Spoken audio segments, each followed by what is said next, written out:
Hi everyone. Hello, welcome to our lesson. Thank you for joining. I hope everyone is doing well today. I did a different lesson today on Facebook already. So if you're not and you want to see those lessons, you can go find my Facebook page. It's the same name as here. So if you just search for my name, Breeze Practical English, on Facebook, you'll be able to find it.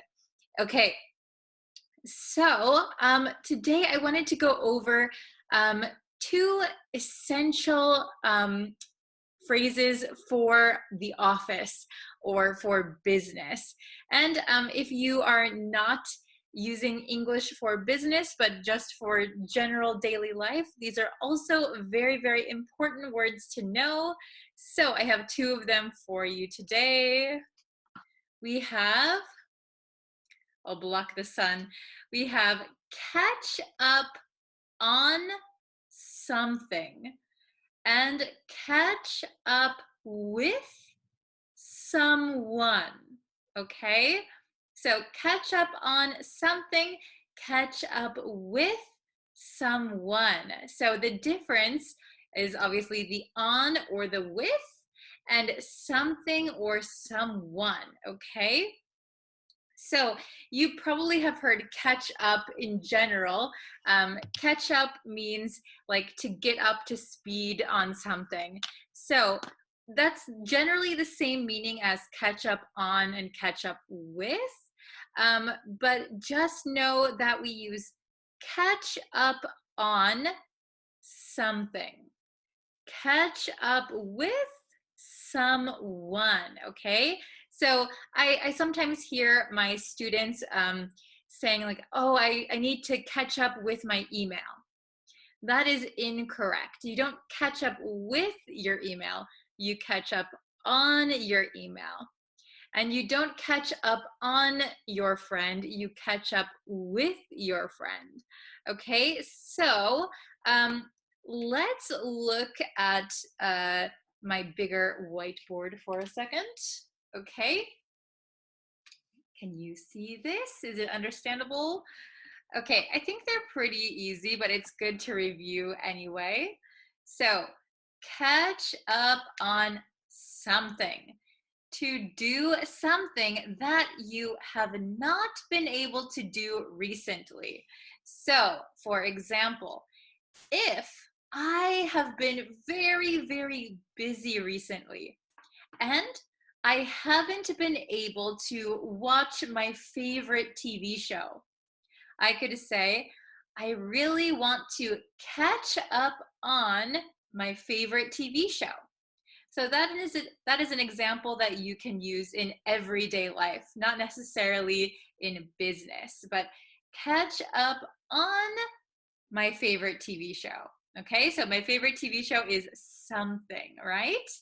Okay, let's look here. Catch up with someone. So get updates or exchange information, right? So if you haven't seen your friend in a very long time, you could say, I'd love to catch up with Tom, okay? Or I really need to catch up with you. All right, so should be pretty simple because it just depends on what we're talking about, which one we're gonna use, okay? But try and remember which one is correct for which situation.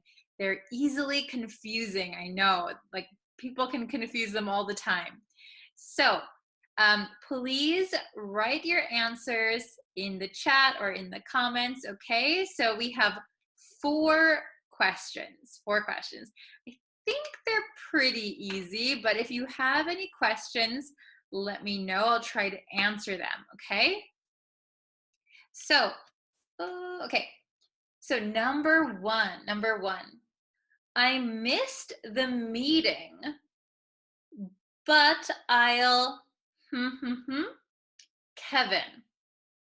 I missed the meeting, but I'll, Kevin. Okay, so are we going to catch up on Kevin or catch up with Kevin. Which one do you think is correct? What is the correct answer? Okay, you can write it down, write it in the comments.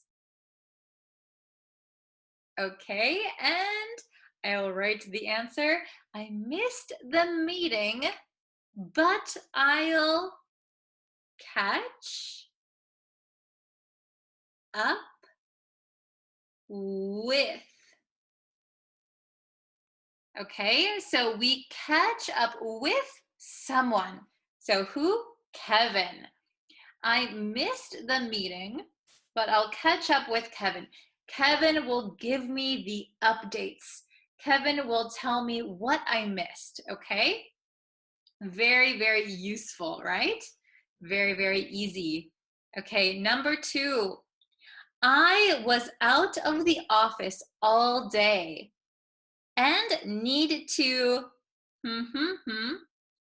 emails. I was out of the office all day and need to emails. What goes here? What do you think? Catch up on, catch up with. Okay? Da-da-da. All right, the correct answer is, ooh, I erased part of it, sorry. I was out of the office all day and need to catch up on emails. Catch up on emails. So emails is a something, right? It's not a someone. Even though you might be replying to someone, emails is your is a thing, right? So it's a task you need to do because you haven't been able to do it. So catch up on emails, okay? Very, very good. Number 3, let's see. Can you get it before I give you the answer? I haven't seen Alice lately. Oops, I don't think you can see that. I haven't seen Alice lately. I'd love to her. I haven't seen Alice lately. I'd love to her. Okay, so this one I think you can use in your everyday life, right? This doesn't necessarily have to be business, but it's very, very practical in the office, right? I haven't seen Alice lately. I'd love to her. So big hint is her, so that is someone. So we're going to use I'd love to catch up with her. I love to catch up with her. Okay, very good. And number 4, the last one. Have you all of your work? Have you all of your work? Okay, this one might be a little bit tricky. We have at the beginning. Have you all of your work? Okay, so in this sentence, which one are we going to use? Catch up on or catch up with? And I'll give you a hint that we need to change the tense. We need to change the tense. We have here. Okay, does anyone know the correct answer? Do you know the correct answer? Okay, so I'm going to put it down. Have you, we're not going to say catch because we have you. Have you caught up on all of your work? Have you caught up on all of your work? So, work, right? That is something. So, have you caught up on all of your work? Means, have you completed all of your work? Are you up to speed? Are you all caught up? Okay? So you don't need to catch up anymore. You've already caught up. Okay, so we can use these in like different tenses, just so you know, okay? So for example, he's catching up with Kevin. Kevin is all caught up on emails, okay?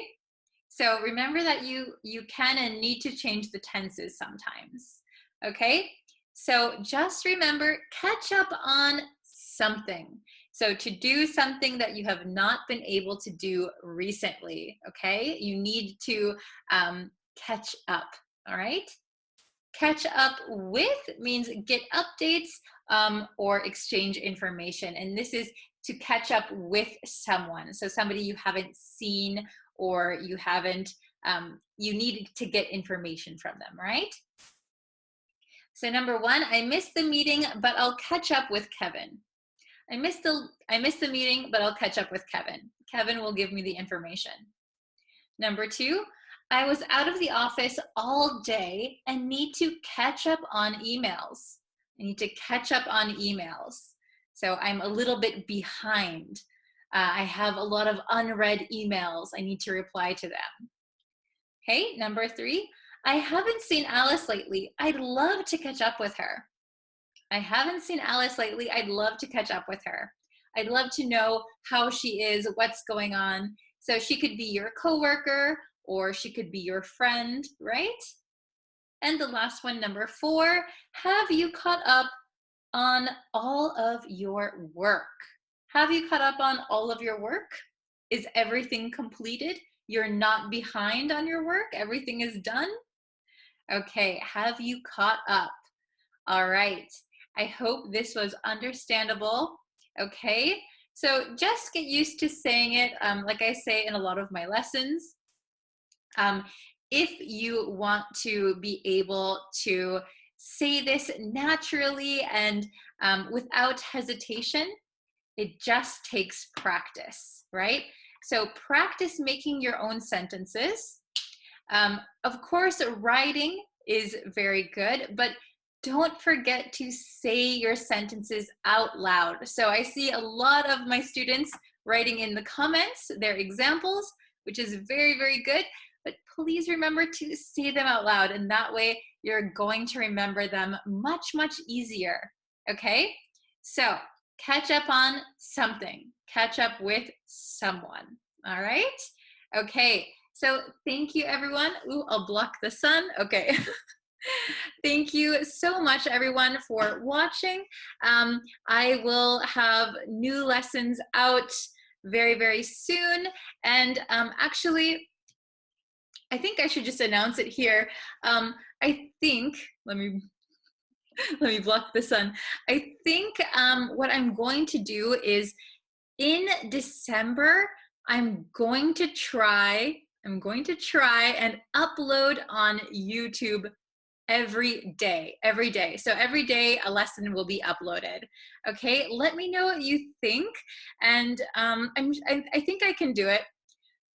Yeah, I think I can do it. So let me know what you think, and let me know if you have any lesson suggestions also. I'm very open to teaching you what you want to learn, okay? So I get a lot of requests, but if you have some, leave them in the comments, and I always check my comments, so I will definitely see them here. Okay, thank you guys so much for watching, and I will see you in our next lesson, all right?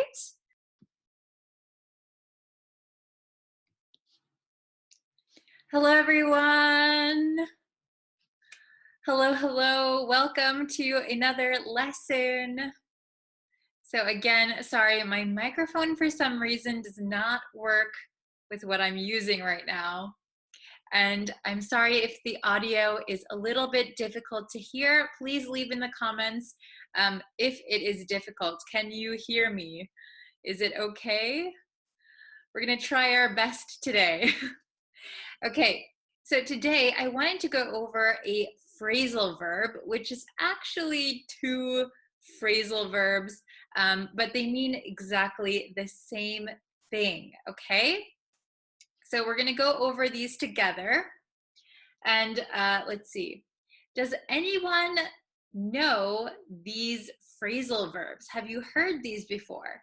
So we have to breeze through something and to sail through something. To breeze through something and to sail through something. So these phrasal verbs mean the same exact thing, okay? And the meaning of these is that to breeze through, to sail through something means you easily do something well, or you easily succeed at something, okay? So we also have a another expression. Maybe you have heard it. So we can say, the test was a breeze. The test was a breeze. So breeze means easy. It was easy.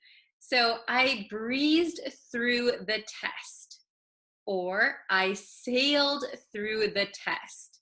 So when you use these phrasal verbs, remember that it means that it was so easy, no problem, okay? So if you breeze through a test, if you sail through a class, that means you must be very smart, right? It was so easy, it was not a problem, okay?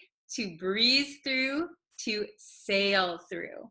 Okay, we're gonna look at my other whiteboard, and we're gonna see some exercises that we can do together. Well, together, but actually I already wrote the answers, because to breeze through and to sail through mean the exact same thing. So we don't really have to ask any questions, right? So, okay, we'll do these, we'll look at these together, and we're gonna pay attention to pronunciation also. So this is really to get used to saying these, to get used to using these phrasal verbs, right? Because you could learn all day long phrasal verbs, but if you don't use them, if you don't actually say them out loud, you're probably going to forget, okay? So I want you to say these with me when we review them, okay? But first, let's look at this again. So to breeze or to sail through something, it means to do something successfully and easily. Successfully and easily, okay? So think of what you can do successfully and easily. So for example, if you work on cars, for example, if you've been working on cars for 20 years, right? Working on cars, it's a breeze. It's a breeze. I breeze through working on 10 cars a day, right? Oh, I can sail through 10 cars in an hour. Okay, I'm not sure how you would do that. That's pretty good.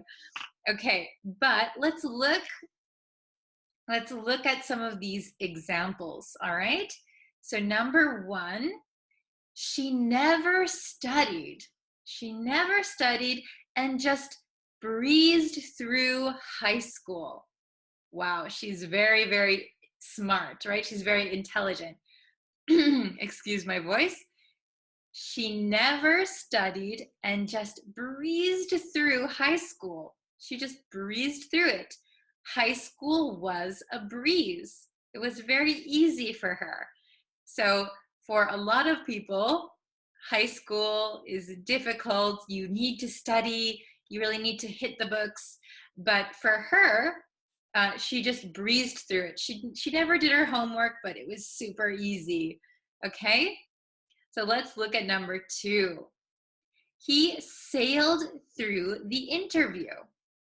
He sailed through the interview.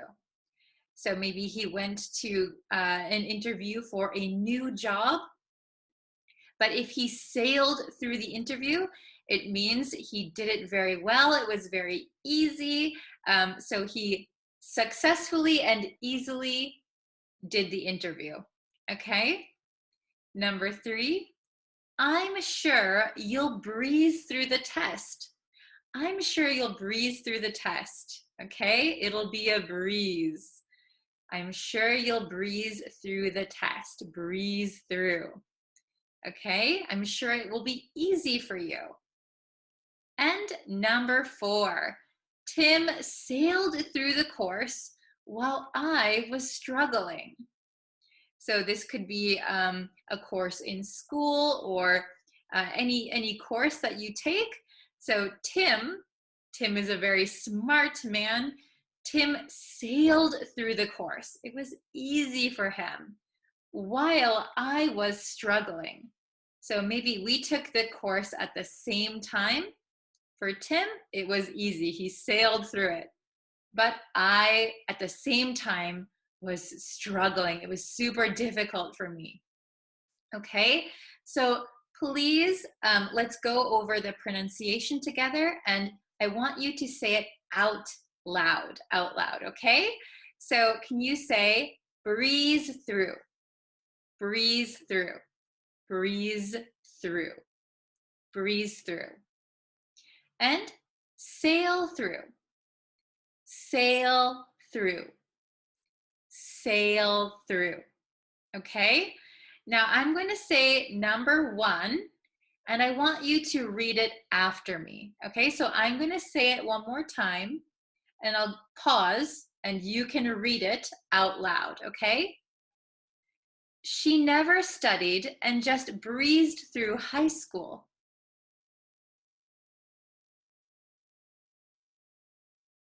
Okay, one more time. She never studied and just breezed through high school. Okay, did everybody do it? Okay, number 2, he sailed through the interview. Again, he sailed through the interview. Okay, number 3, I'm sure you'll breeze through the test.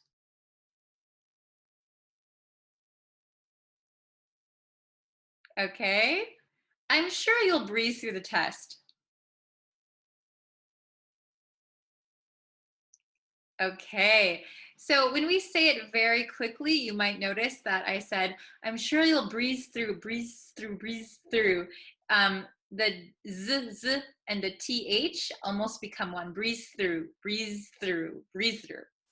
Okay, number 4, Tim sailed through the course while I was struggling.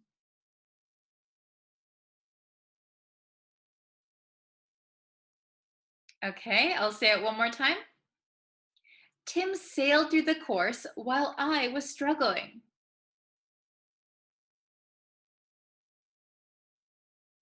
Okay, and if you notice, sailed through, it's very difficult to say sailed through, right? So this D sometimes disappears if we say it very quickly. Sailed through, sailed through, sailed through, breeze through, breeze through, breeze through, sailed through. Okay, very good. I hope this was an understandable lesson on these phrasal verbs. So please try and use them when something is very, very easy. So if I give you a lesson and you thought it was easy and you understood it, oh, I breezed through your lesson, okay? I sailed through your lesson, okay? Very, very good. So please try and use it as much as you can so that you can remember it, all right? Okay, and if you have any questions, please feel free to put them in the comments. I'm always checking my comments, and I try to reply to people's questions as often as I can, okay? So thank you guys so much for watching this lesson. Please share it with your friends. Please subscribe to my YouTube channel, follow my Facebook page, and we'll grow our community together, right? So I know that a lot of students help each other out in the comments, which is wonderful. So thank you guys so much for doing that. And I will see you for our next lesson. Thank you guys so much for watching. I'll see you next time. Bye.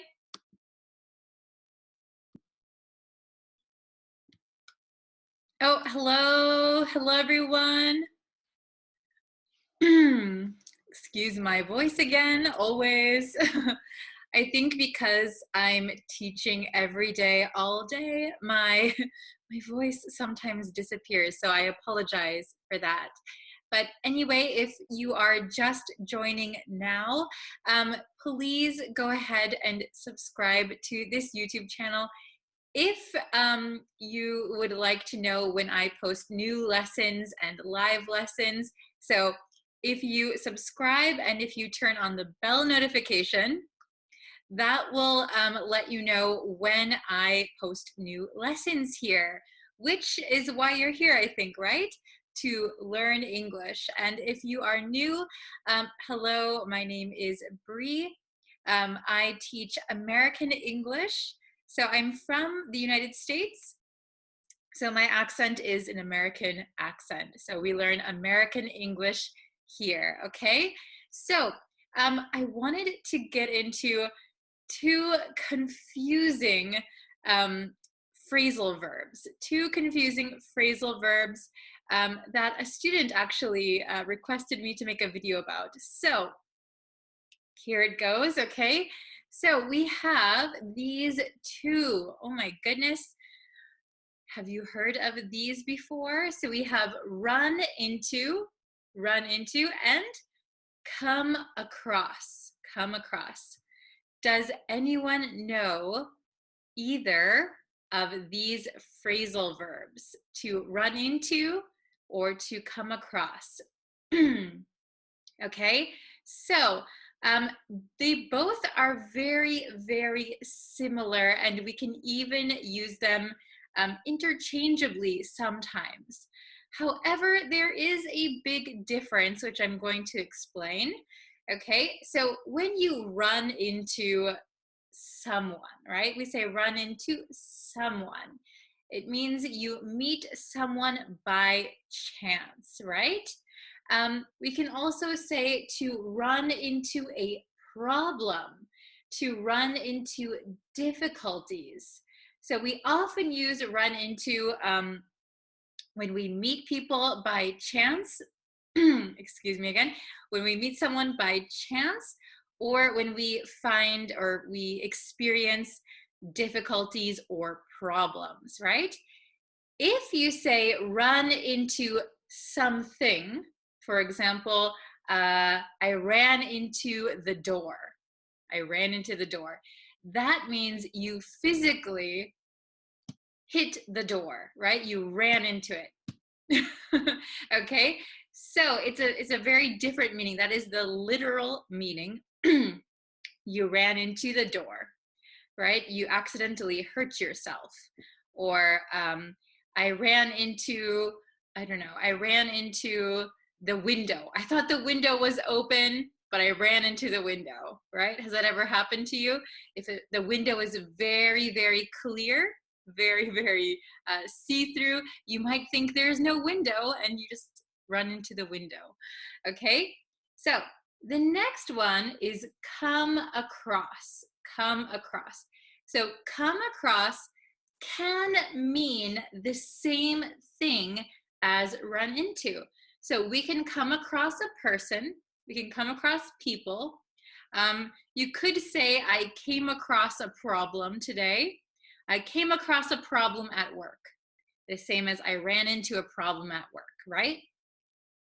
However, excuse me, however, you can also use come across something, okay? That means you found something by chance.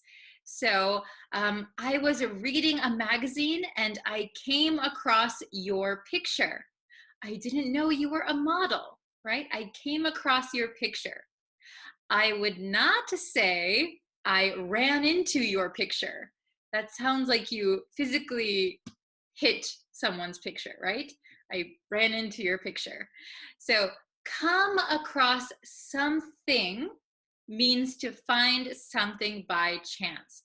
We cannot use it for run into, right? Run into a person by chance or run into a problem.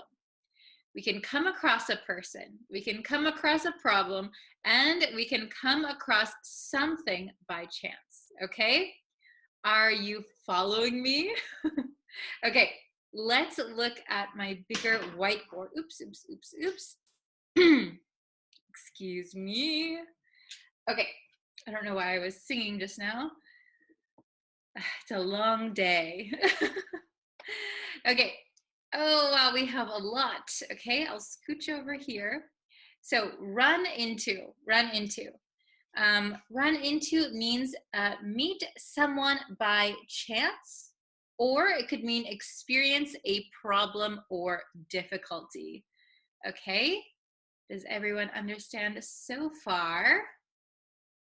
Okay, good. Then we have come across. So come across means meet or find someone or something by chance, a little bit different, and appear or sound in a specified way, give a specified impression. Okay, so this one I haven't explained yet. So come across could mean to meet someone or find someone or something by chance, right? But we can also use come across for when someone appears or sounds in a specified way, or someone gives a specified impression. For example, when I saw him, he came across drunk, right? So he appeared to be drunk. He sounded drunk, right? That was my impression. Okay, he came across as very intelligent. He came across very intelligent. That means he appeared to be, or he sounded like he was very, very smart, very, very intelligent. Okay, so let's keep those differences in mind while we look at these examples, okay? So I have 5 examples for you. Okay, so let's look at number 1. I ran into my coworker at the gym. I ran into my coworker at the gym. That means I met my coworker by chance. I was not expecting to see or meet my coworker at the gym. So it was a coincidence. I ran into my coworker at the gym. Okay, let's look at number 2. He came across as a decent person. He came across as a decent person.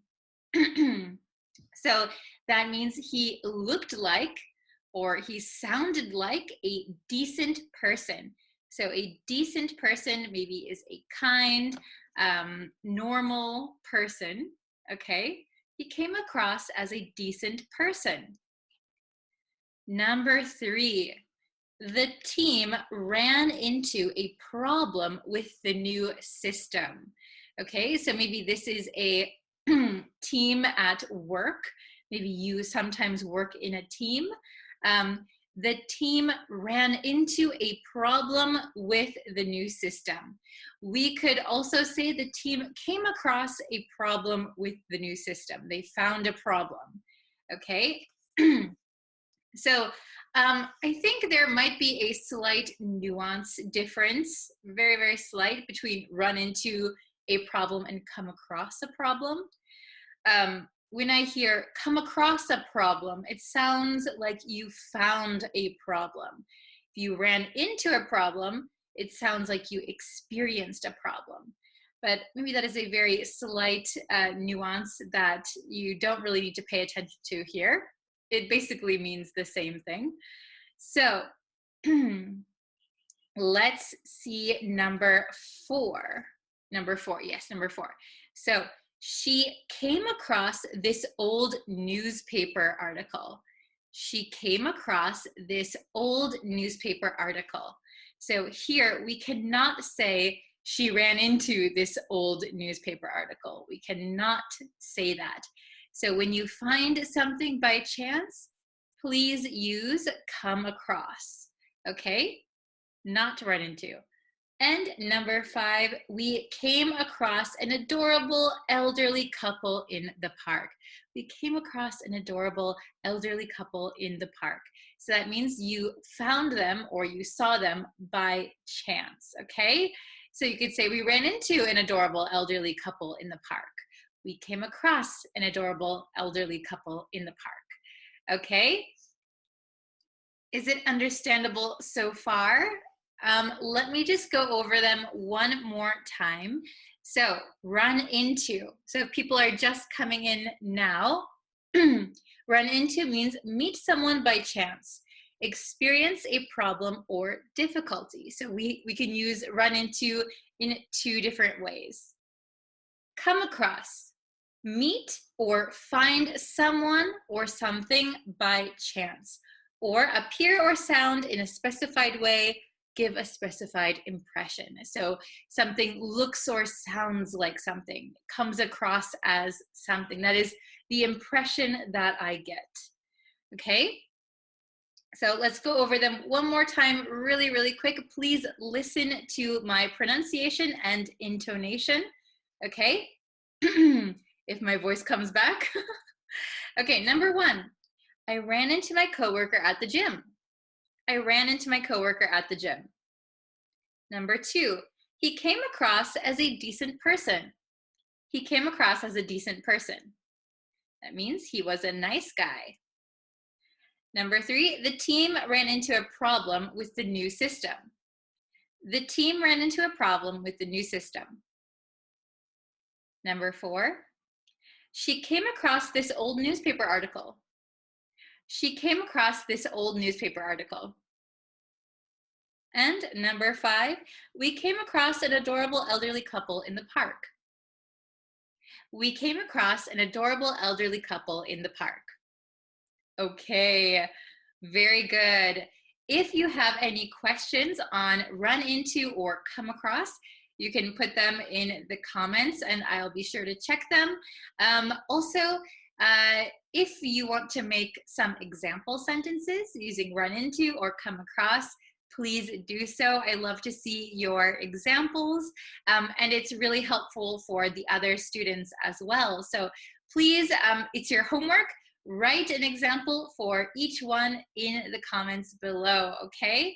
So just remember that come across can mean find something by chance. We cannot do the same with run into. And come across in another meaning can also mean appear or sound. You get some kind of impression, okay? So thank you guys for watching. Again, really quick, I'll announce it here.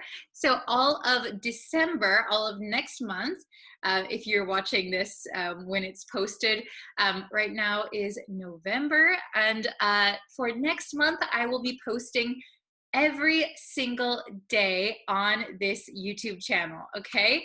I will be posting every single day. So if you want to see a new English lesson every day, please subscribe to my YouTube channel. And if you want, if you know anyone else who is studying English, you can always send them my channel or my videos and we can all learn together.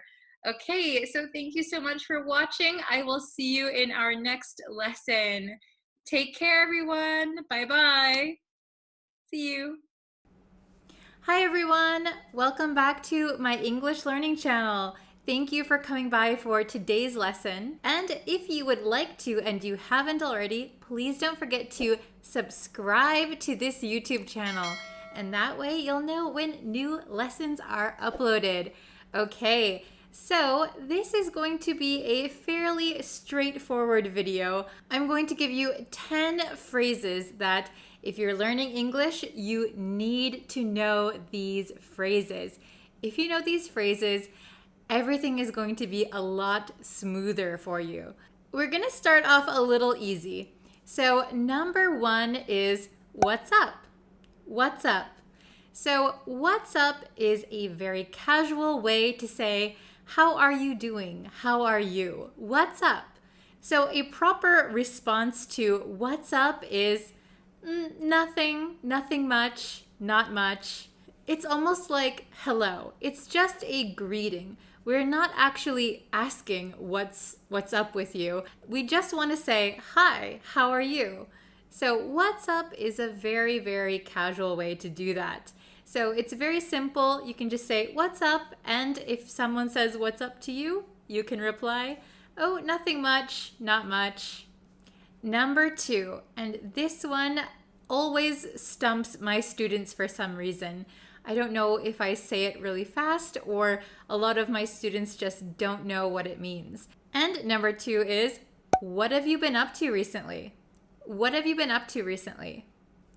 What have you been up to recently? What have you been up to recently? So this one is a little different than what's up. What have you been up to recently means what have you been doing recently? So if I asked my friend, what have you been up to recently? They might say, oh, I started a new job. So that is what they have been doing recently. If there's nothing new that you've been doing, it's okay to say nothing much. That's okay too. But if you have something that you've been doing, this is the time where you would explain it. What have you been up to recently? What have you been up to recently? Now, when you use this phrase when you speak English, be careful not to sound like a robot, okay? So if you say each individual word by itself, you're going to sound a little bit unnatural. What have you been up to recently? We're gonna kind of shrink it down to what have you been up to recently? What have you been up to recently? What have you been up to recently? What have you? What have you? What have you? What have you? What have you? Okay? So if you say what have you? What have you? What have you? What have you? You're going to sound like a native speaker. What have you been up to recently? What have you been up to recently? What have you been up to recently? Okay? Perfect. Number 3. How does sound? How does sound? So this is when you give a suggestion. So if I'm with my friend and we are deciding what we should have for dinner, my friend might say, how does Indian food sound? So how does something sound? We're not actually asking about the sound. It means how about Indian food? How does Indian food sound? We want to know how our suggestion sounds to the other person. Do you think it's a good idea? How does waking up early sound? Oh, that sounds awful. So when you want to give your suggestion and you want to see what the other person thinks of it, you can say, how does sound? How does a movie sound? Means, how about watching a movie? Let's watch a movie. How does 5 o'clock sound? Means, how about meeting at 5 o'clock? Is 5 o'clock okay for you? How does 5 o'clock sound? Number 4 is the response to how does something sound. So if someone says, how does 5 o'clock sound? If we think it's a good time to meet, we could say, sounds great or sounds good. Sounds something. Sounds something. So if it is a bad idea, for example, if someone says, how does waking up at 4 a.m. sound?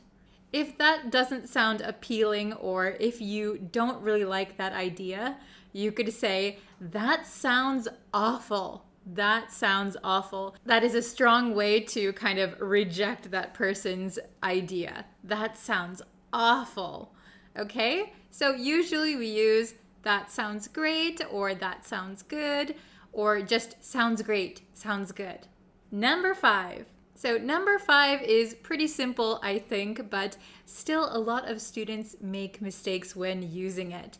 And number 5 is never mind. Never mind. So when we use never mind in English, it means forget about it. Forget I said something. Forget I mentioned something. Never mind. Okay? For example, you have to go to a meeting, but a package is going to be delivered to your home. You might ask your family, hey, a package is coming, so could you please receive that package? I have to go to a meeting. Your family agrees, but later your meeting is canceled, so you don't have to go anywhere.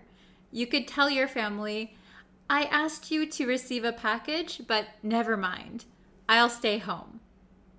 So that means forget I asked you. Never mind. Number 6.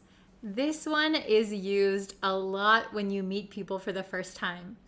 Number 6 is, what do you do? What do you do? What do you do? So most of the time when I ask my students, what do you do? They get this really confused look on their face, and sometimes they start explaining about their hobbies or what they do on the weekends. That is not the meaning of this question.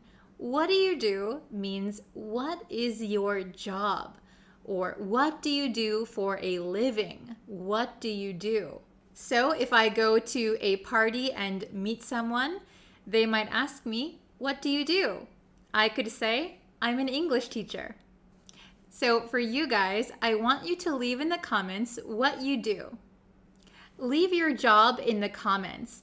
I'd be very interested to see what all of you are doing for a living. Okay, number 7. Number 7 is actually. So native speakers of English often say actually. Actually. We love to say actually. Do you know how to use actually in a sentence? So a lot of the times we use it when we disagree with someone. So if someone said, let's meet at Starbucks, you could say, actually, I thought we could meet at McDonald's. So you are disagreeing with someone, but it's kind of a kinder way to disagree with someone. It's not that strong. Actually, I was thinking we could meet at McDonald's. We can also use this when we want to reject something in a kind of kind way. So for example, if someone said, hey, did you eat lunch already? We could go to a restaurant. And if you already ate, you could say, actually, I've already eaten, sorry. Actually. Okay, please try it the next chance you get. Number 8. Number 8 is also used for suggesting something. Number 8 is why not? Why not? Why not? So I was teaching this to a student a few months ago, and he was really confused about this expression, why not? He thought it sounded very strong and asking the reason why not to do something. But this is a very kind way to suggest something. So if somebody was telling me, Bree, I really want to improve my English, what should I do?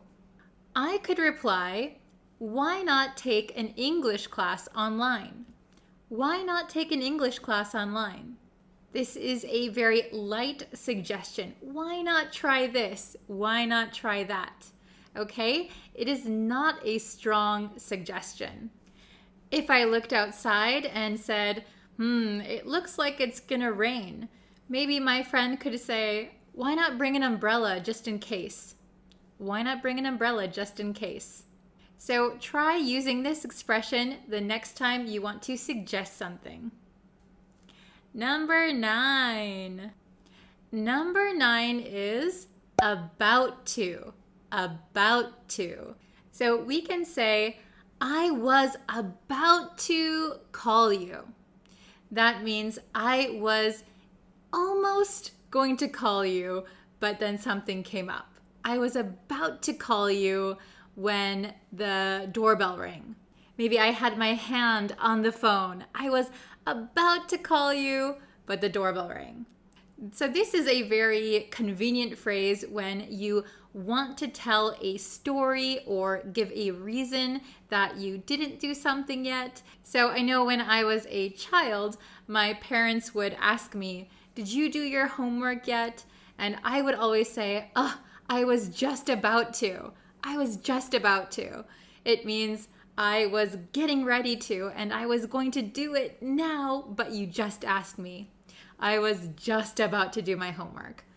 It was kind of a lie, though. I was never just about to do my homework. So this is very useful when you want to tell a story or give a reason or an excuse for something. I was just about to. I was about to watch TV when I remembered I had to take an English lesson with Bree. Number 10, the last one. This is anything else? Anything else? So I often see my students get really confused looks on their faces again when they ask me a question, I answer it, and then I say, anything else? Anything else? Anything else means, do you have any other whatever we're talking about? So if my student asked me a question and I answered it and I said, anything else? Anything else means, do you have any other questions besides the one you just asked? At the gas station in America, you might come across this expression.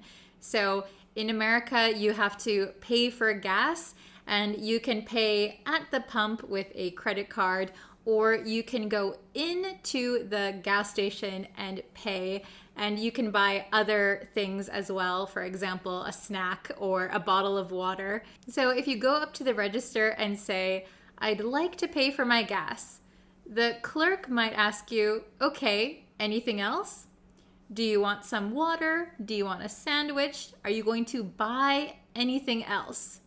So if you don't have anything else that you want, you can say, no, that's it, or no, that's okay.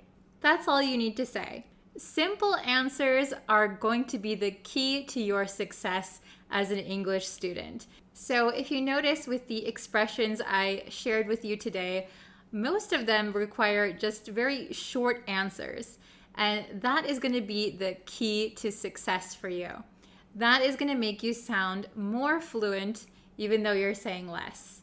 Okay, please let me know if there are any other expressions that I missed, if there's anything else you would like to study, and please don't forget to leave a comment. What do you do? Leave it in the comments. Okay, thank you for watching this lesson. I will see you in the next one. Bye!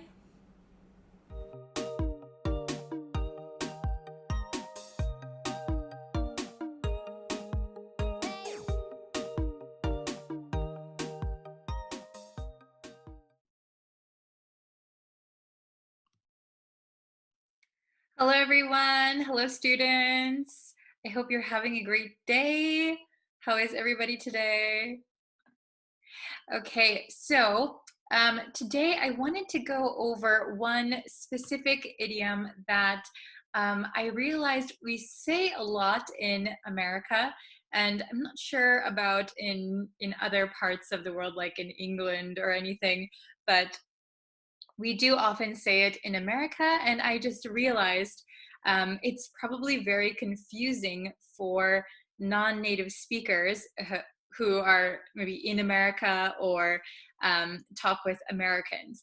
So this one I think is very, very useful, and I think it's really hard to understand if you don't learn what it means. Okay, so we're going to learn the idiom. Da, da, da, da. Neck of the woods, neck of the woods. So I just say this naturally in English, neck of the woods, but I never thought about why we say it or what it means actually. So I did a quick Google search and I found that neck means like a strip of land. I think they used it in Britain, and so a strip of land maybe surrounded by water. But when people went over to America, they used neck to mean an area by the woods. So What neck of the woods means a particular area. It means a particular area. So neck of the woods equals a particular area. Okay, so I know just telling the meaning is probably confusing, right? So let's get into it, and I have some example sentences to share with you. Things that we would often say naturally while speaking with other native speakers. So I think this one is going to be really useful for you guys. Okay, so I have my other big whiteboard. Let's see. Okay. Oh, and okay, I don't know where my other marker went, but it's okay because everything is already written down anyway.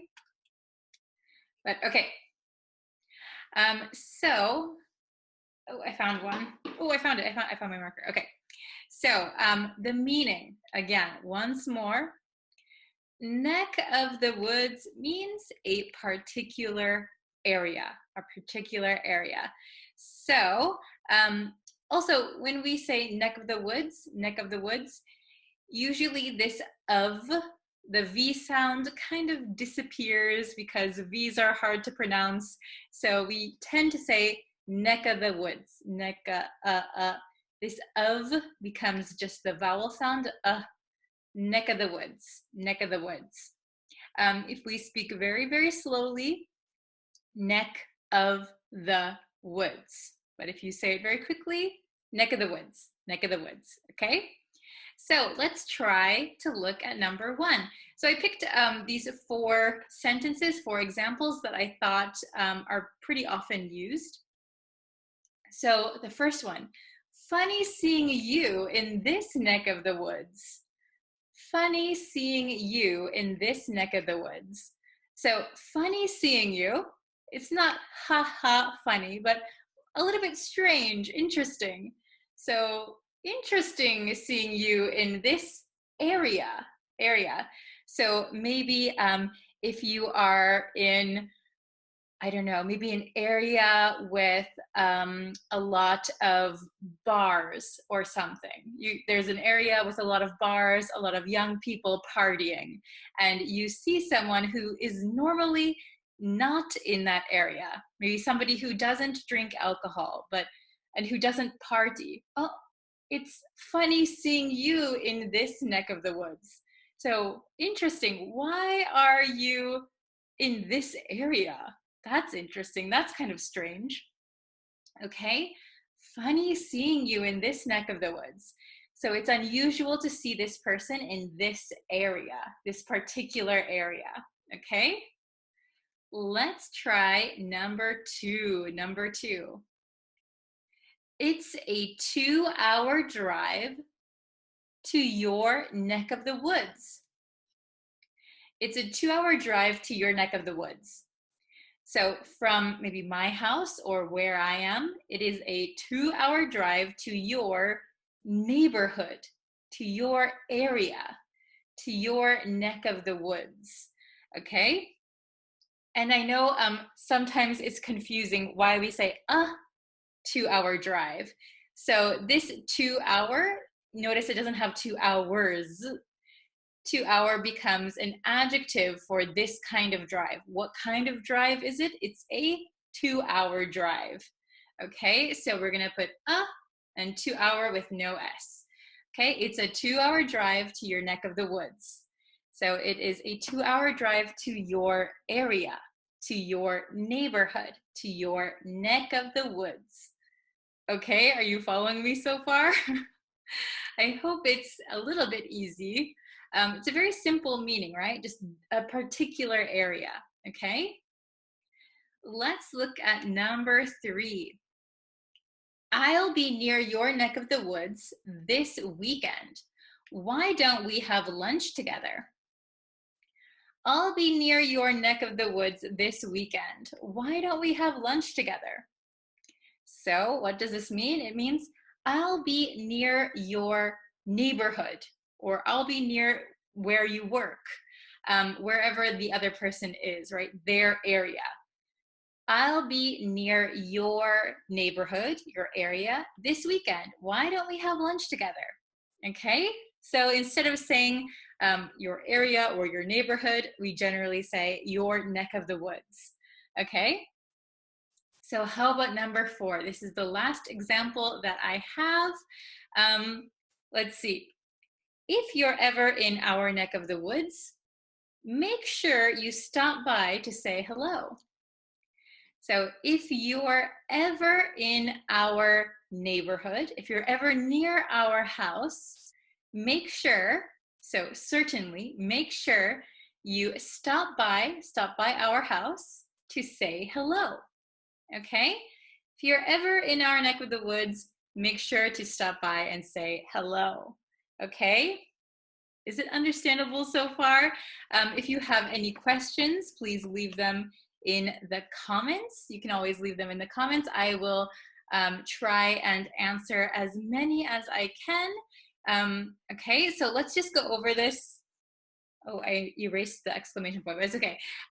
Let's go over this one more time. So if you're just joining us, neck of the woods means a particular area, So listen to how I pronounce things.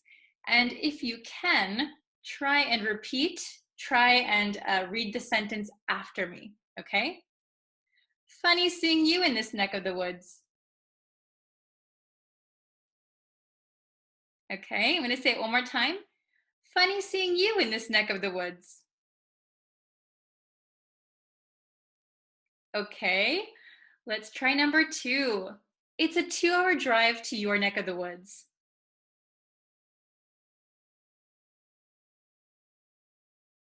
Okay, it's a 2-hour drive to your neck of the woods.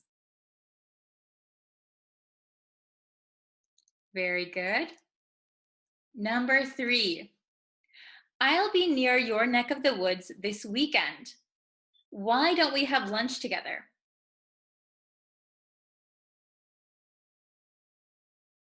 Okay, this is a very long sentence. The last 2 are pretty long, but that's good. It's always good to practice longer sentences, right? So let's try it one more time. I'll say it and then please repeat it if you can, okay? I'll be near your neck of the woods this weekend. Why don't we have lunch together?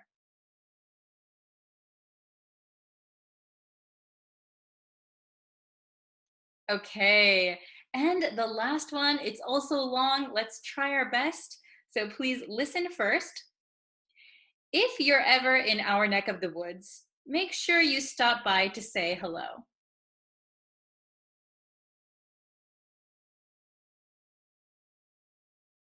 Okay, we'll try it one more time.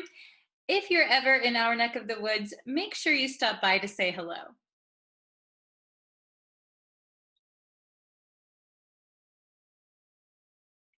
Okay, could you do it?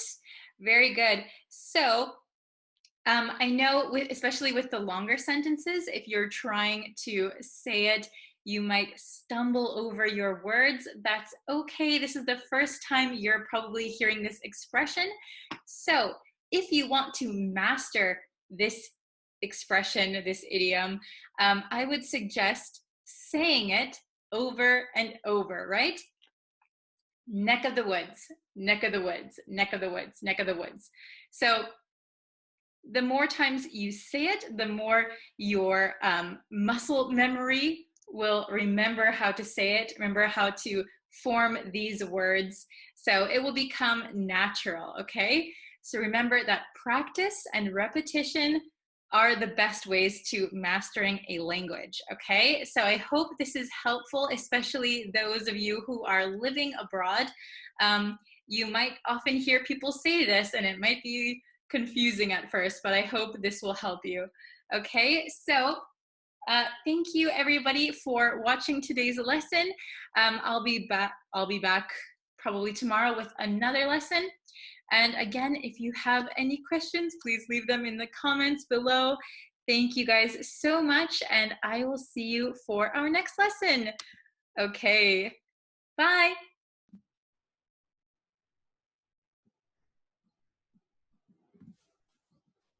Hello, everyone. Welcome. Hi. So what we're going to do today, I'm using a different software actually. So I'm not sure if my mic is working or if I'm using my computer audio. We will see, I guess. We will see. So, yes, today we're going to look at two idioms. We're going to look at two idioms. They have a similar word. They have the same word actually in them. And we're going to look at how we can use these. And I thought it's good to join idioms in at least pairs or kind of similar groups so that they're easier to remember, okay? So I have my whiteboard here as usual. So you can see which ones we're going to learn today. We are going to learn two idioms today. Okay, so the two idioms that we're learning are, ta-da! Cut to the chase, cut to the chase, and cut it out, cut it out, cut it out. Okay, so cut to the chase. Let's listen to the pronunciation first, okay? Get used to the pronunciation. So we are going to say cut to the chase, right? If we say it very, very slowly. But when we speak quickly, like a native speaker would, this T is going to kind of be erased and join with this T. So we're going to say cut, cut. Okay, and you might know by now, I say it in a lot of lessons, but this two, when we say ooh, we need a lot of muscle power, right? Ooh, two. However, when we talk fast, we're not going to use that much power. So it's going to become cut, t. Do you see how my mouth looks? Compared to cut to, cut to the chase. See how my mouth barely opens, right? Cut to the chase, cut to the chase, cut to the chase. Okay, please try and repeat it after me. Ready? Cut to the chase, cut to the chase, cut to the chase. Okay, what does cut to the chase mean? Well, cut to the chase means hurry up, get to your point. So if someone is talking and they're talking about something totally off topic, so you asked, hey, how is business? Tell me about business. And then the person starts talking about business, but then they kind of go into a story about their parents. You could say, hey, I don't have time, cut to the chase. So we use cut to the chase when we are maybe a little bit impatient, okay? So when we don't have a lot of time or somebody's talking and talking and talking, we feel a little bit irritated, a little bit annoyed. Can you hurry up, please? What are you trying to say?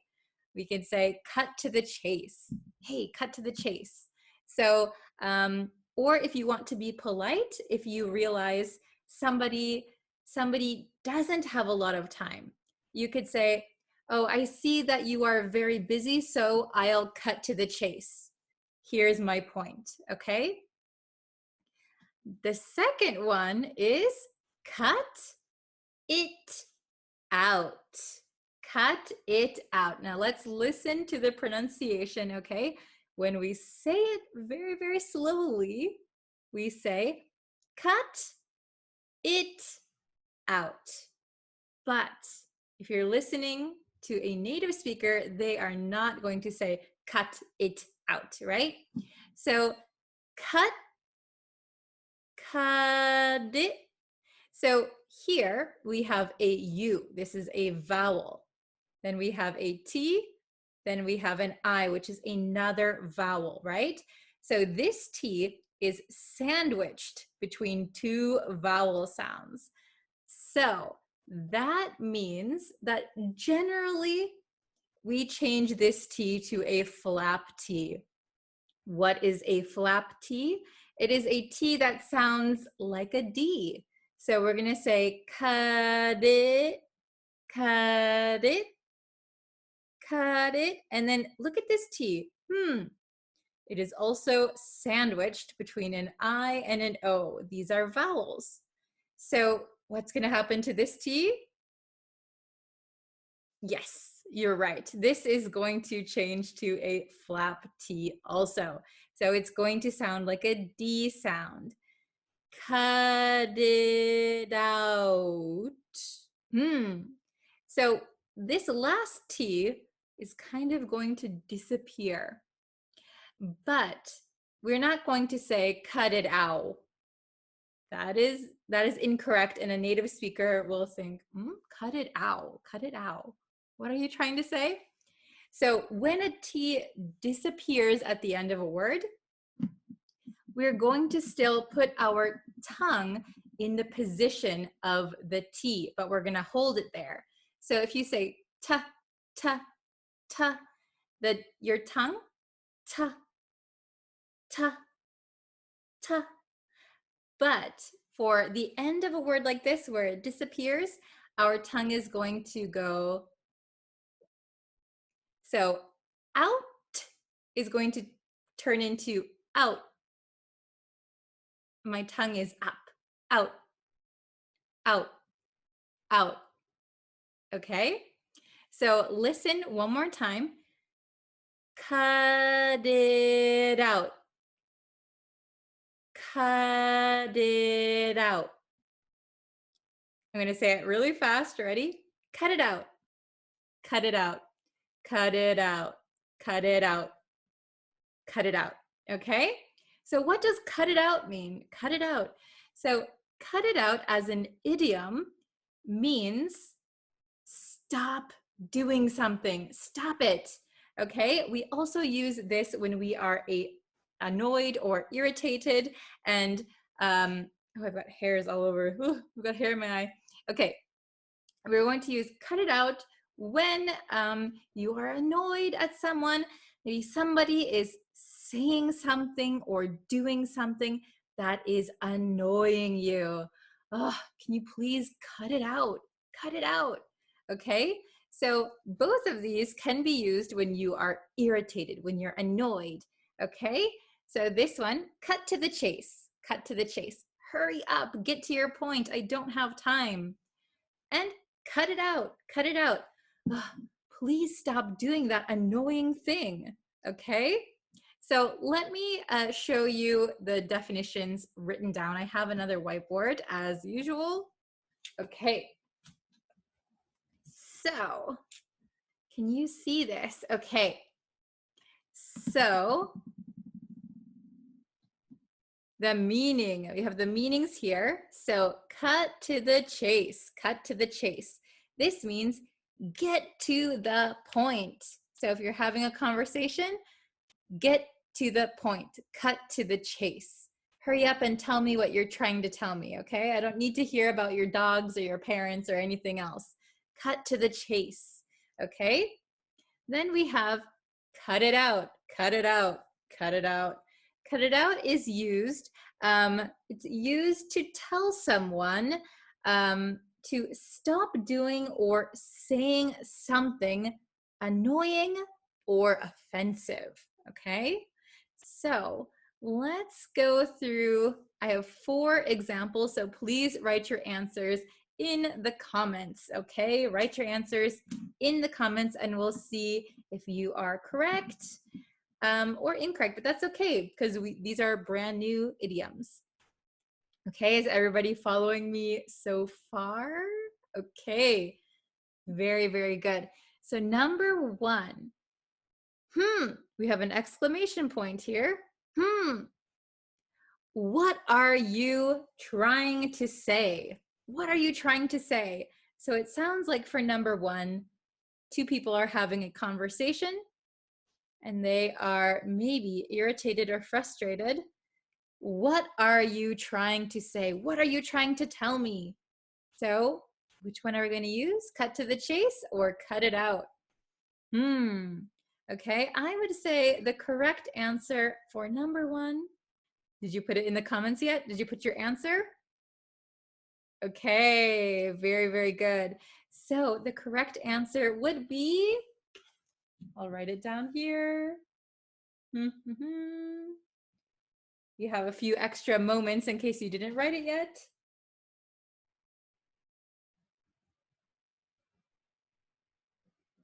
Okay, the correct answer is going to be cut to the chase. Cut to the chase. What are you trying to say? So hurry up and tell me what you want to say, okay? Very, very good. Number two, ooh, another exclamation point. So we're saying it as kind of an expletive. I don't want to listen to you fight. I don't want to listen to you fight. What is the correct answer? Cut to the chase or cut it out? So I'll give you a few minutes. Please put your answer in the chat, in the comments. Oh, very good. Okay, okay. So the correct answer is going to be cut it out. Cut it out, okay? Cut it out. I don't want to listen to you fight. So maybe, not maybe, actually, my mother used to say this all the time to me and my little sister. So if we were in the back seat of my mother's car, maybe my sister and I would start fighting. Hey, she took my toy. My mother would say, cut it out. So stop fighting, right? Stop fighting. You're annoying me. You're being too noisy. Cut it out. Stop it. I don't want to listen to you fight.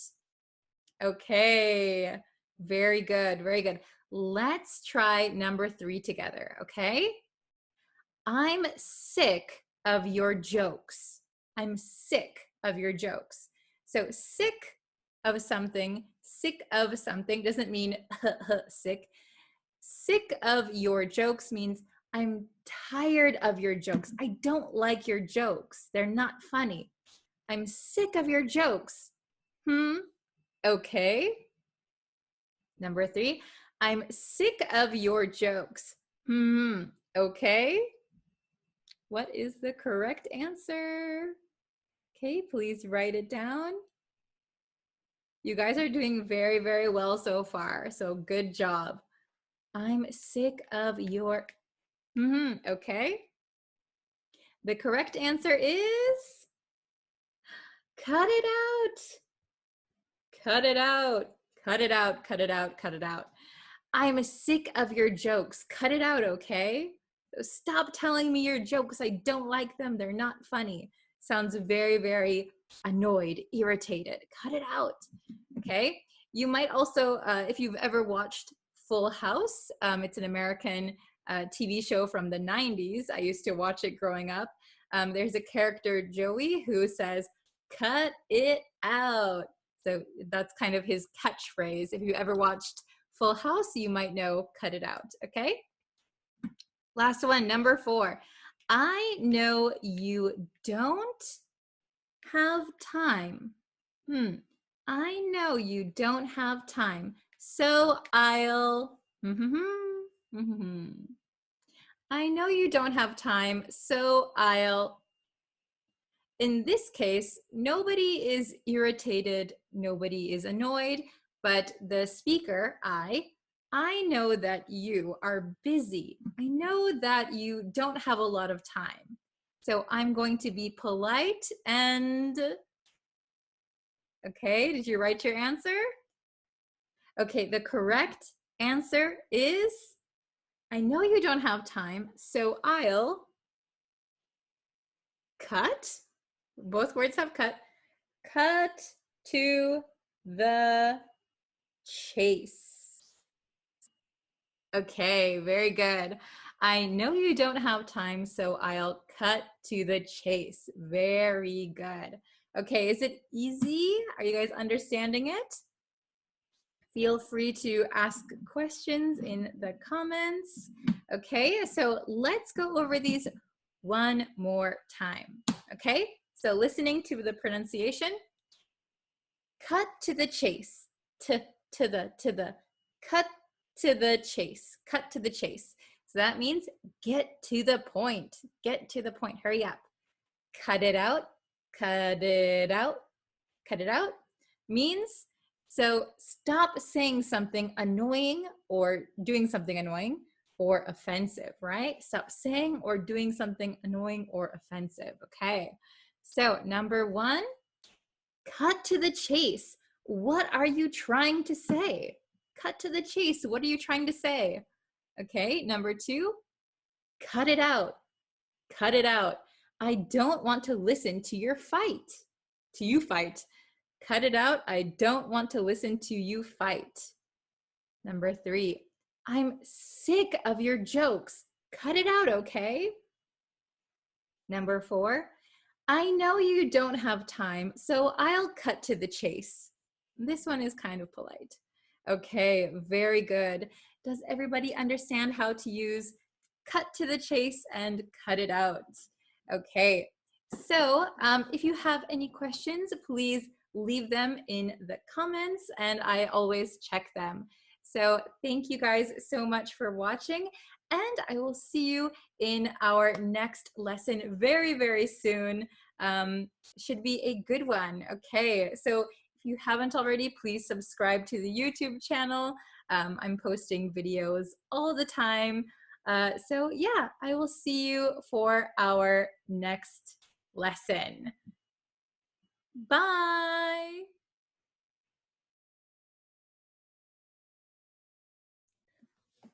Hello, everyone. Hello, hello. Welcome to another lesson. So we're just gonna get into it straight away today.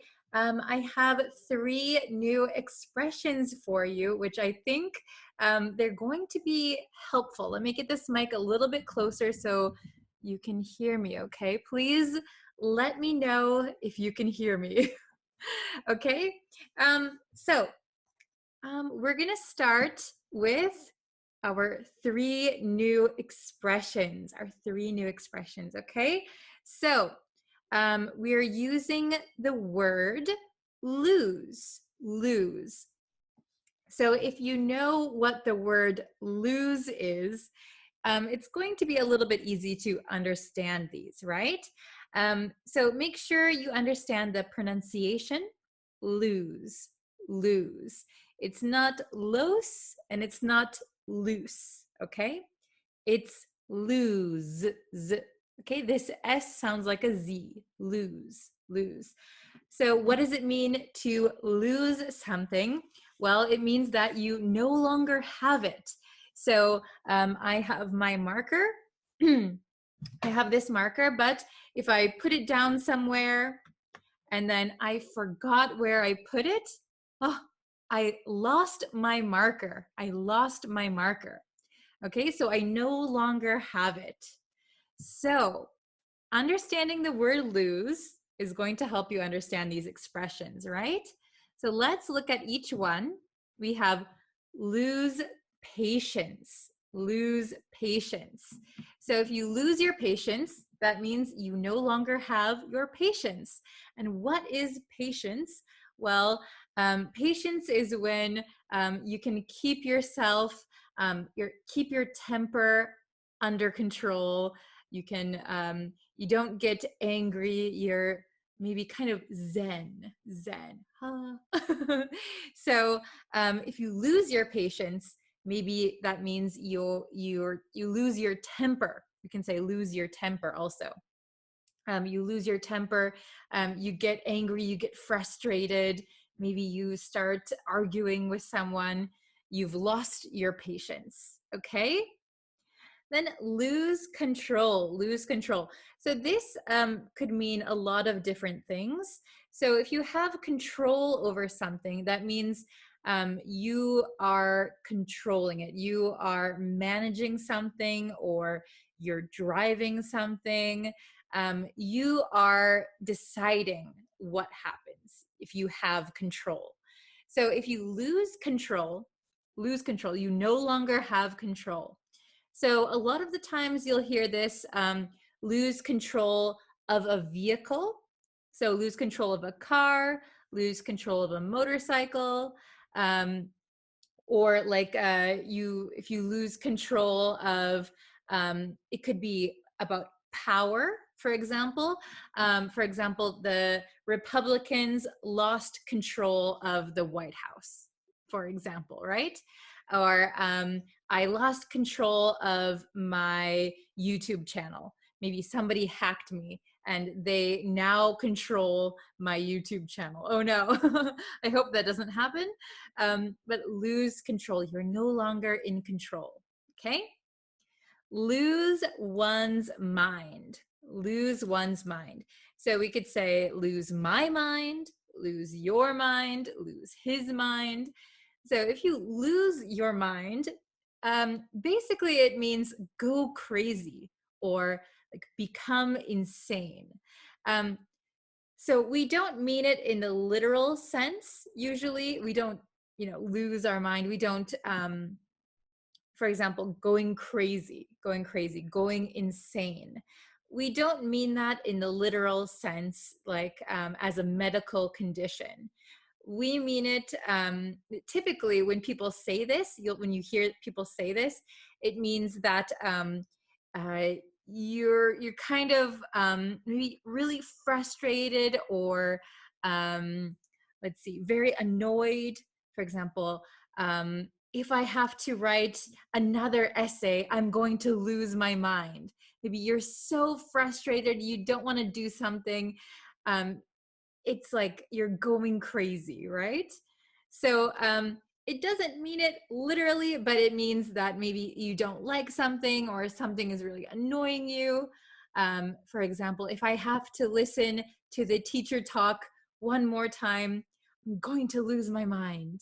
So you're very annoyed, right? Okay, so once again, lose patience, lose control, lose one's mind. All right, let's take a look at some examples, okay? We'll do this pretty quick. Da-da-da. Lose patience. This is the definition. Become unable to keep one's temper. So you're unable to keep your temper. You show your emotion if you lose patience. Oh, why don't you listen to me? Okay, you lost your patience. Okay, lose control, no longer able to control something. Like we talked about, it could be anything. It could be a vehicle, it could be power, lose control of something. Okay, lose one's mind. That means to become crazy, to go insane. You lose your mind. So maybe like you lose what is it? What am I thinking of? Well, basically you're kind of, we say, here's another expression for you. We say at your wits end, you're going crazy, you're losing your mind. Maybe something is very frustrating or something is very annoying. Okay, so let's look. We have 6 today. We have 6 questions. So let's go through these and see if by answering them, you're able to understand a little bit more. Okay, she with the young boy. She with the young boy. Okay, so we need to change the tense and of these. So some of them, a few tenses could be acceptable, but okay, can you leave your answers in the comments? Leave your answer in the comments, okay? She with the young boy. So we have a big hint here. We have the word with. Okay, so I'm going to tell you what that hint means in just a second. She with the young boy. Okay, I'm going to write the answer. I hope you wrote your answer also. I'm going to put it in the past tense. So I'm going to say, she lost patience. The answer is she lost patience. Oops, I hope you can read that. She lost patience with the young boy. Okay, so you could also say she loses patience with the young boy. That means quite often, right? She loses patience regularly. Or maybe it was just one time yesterday, she lost patience with the young boy. So that means she was no longer able to keep her temper. So maybe the young boy was not listening to what she was telling him. So, for example, make your bed or do the dishes. The young boy didn't listen to her and she lost her patience. Maybe she yelled at him. Maybe she showed she was angry. I told you to do that. Why didn't you do that? She lost her patience, or she lost patience with him. Okay, so we say lose patience with someone or something. So that is your big hint. Lose patience with someone, something. Okay, so we could also say she lost her patience with the young boy. That is also okay. Or she lost patience with the young boy. Okay, number 2. He of the car on the icy road. Ooh. So I'm from Wisconsin, which is very cold in the winter, and it gets very snowy and icy, and sometimes this happens. So he of the car on the icy road. We have another hint here. We have the word of. Okay, we have the word of. So I'll let you type your answer in the comments. Okay, so I'm going to put this in the past tense. Okay, so maybe this happened yesterday. So he lost control. He lost control of the car on the icy road. So he was controlling the car, he was driving the car, but because he was on an icy road, maybe it started sliding or going the wrong direction. Very, very scary. He lost control of the car on the icy road. Okay, so we lose control of something. Lose control of something. Okay, very, very good. Okay, number 3. If I have to stay here any longer, so if I have to stay here any longer, I'm going to, so I don't like being here. I can't stand it. If I have to be here any longer, I'm going to something. Okay, I'll give you a few seconds to write your answer. If I have to stay here any longer, I'm going to. Okay, so we have I'm going to. So we're going to say lose. And the answer is, if I have to stay here any longer, I'm going to lose my mind. I'm going to go crazy. I'm going to lose my mind. I don't like it. I don't want to be here. It's very frustrating. Okay. If I have to stay here any longer, I'm going to lose my mind. Very, very good. Okay. Let's try number 4. I of, big hint, super big hint, I of my temper last night. So this, what this means is similar to another one we have up here, but I'll give you a second to answer the question. I of my temper last night. Okay, very good. Please write your answer. Okay, so I lost control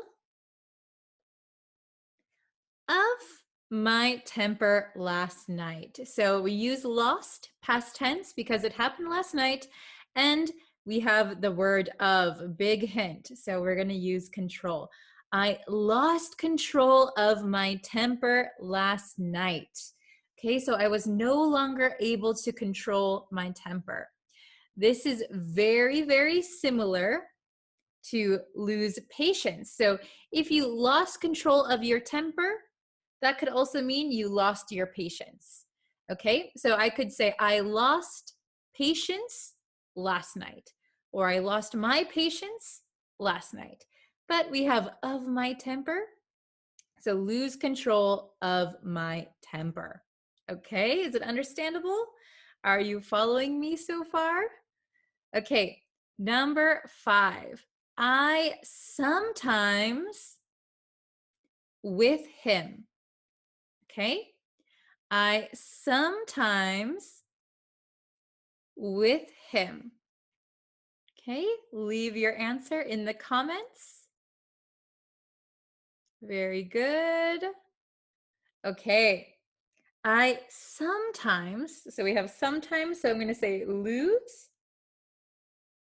because it's something that happens maybe a little bit regularly sometimes, right? I sometimes lose patience with him. Okay, so lose patience with someone or something. So I sometimes lose patience with him. So sometimes I can't keep my temper down, right? Sometimes I get angry or frustrated. I lose my patience with him. So you could say, I sometimes lose my patience with him, or I sometimes lose patience with him. Both are correct. Okay. And number 6, the last one. Let's see if you can get it. I of my bike and fell off. I of my bike and fell off. Ooh, what is the correct answer? Okay, I'll give you just a few seconds. Please write your answer in the comments. See if you get it right. Okay. I lost. So we're going to say lost past tense because fell is past tense, right? Fall, fell. I lost control. I lost control of my bike and fell off. I lost control of my bike and fell off. Very good. So I couldn't control my bike and I fell off. Okay, very, very good. If you have any questions, please write them in the comments. I'll try to answer them. But yeah, I hope this is understandable. We had lose patience, lose control, lose one's mind. Go crazy. Okay. Very good, everyone. So I'm going to end the lesson here.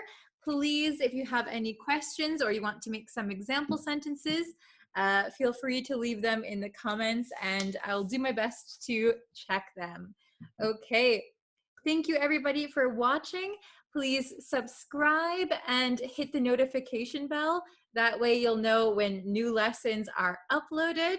I'm uploading quite a lot, so if you turn on notifications, you'll know when new videos are available and when I go live. Okay, so thank you very much for watching, and I will see you guys for our next lesson. Bye. Hi, everyone. Welcome back to my English learning channel. Today, I want to teach you 2 phrases that are very useful for when you remember something. Okay? Imagine you are driving in a car. Your friend is sitting next to you in the passenger seat. Your friend says, "Can we stop at a gas station? I want to buy some snacks." The conversation from your friend triggers something in your mind. You remember that you need to get gas. So you can say, that reminds me, I have to get gas. That reminds me. That reminds me I have to get gas. We use this phrase when something in the conversation triggers a memory or reminds you of something. So, that reminds me, I need to get some gas.